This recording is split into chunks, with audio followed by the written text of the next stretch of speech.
Bloomfield Town Hall, and right now I'm joined by Mayor Suzette DeBeatham-BROWN and Town Manager Phil Schenk. Thank you both so much for being here. I'll start with you, Mayor. What was your reaction to hearing the news of the verdict, guilty on all charges?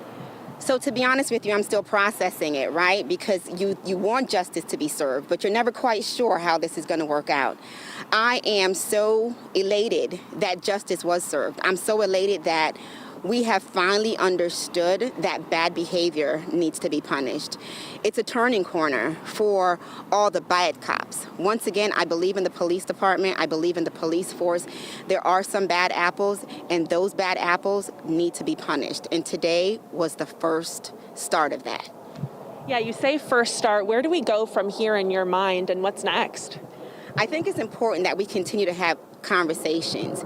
We continue to understand that Black and brown lives, they matter. We continue to have the uncomfortable conversations about race, about equity and inclusion, diversity, equity, and inclusion. We need to continue to have those conversations. We need to continue to have conversations about training. Training should be more than once a year.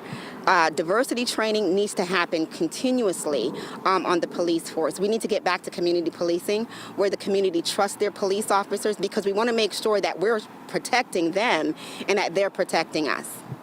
Are those some of the things that are in place here in Bloomfield? I mean, what should people at home know about the Bloomfield Police Department, some of the things that you do here to make sure that incidents like this don't happen?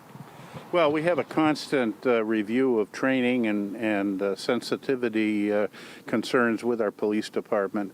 They put on a number of, obviously, community events where they're out in the community, they're talking with people.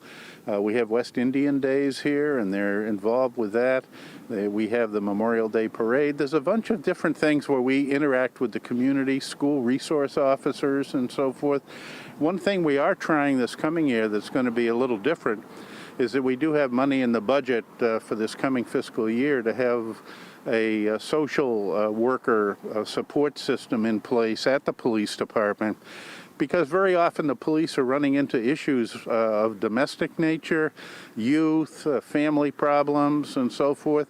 And we felt that having a social worker actually half-time in the police station, would be a good way to be able to start looking at some of these problems in more depth and actually applying some of the lessons that we've learned to practice here in the community. We're very fortunate in having a very understanding and supportive community of our police department and the community in general.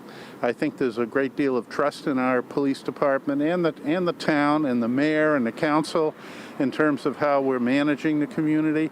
Fortunately, the verdict turned out, in my estimation, to be appropriate.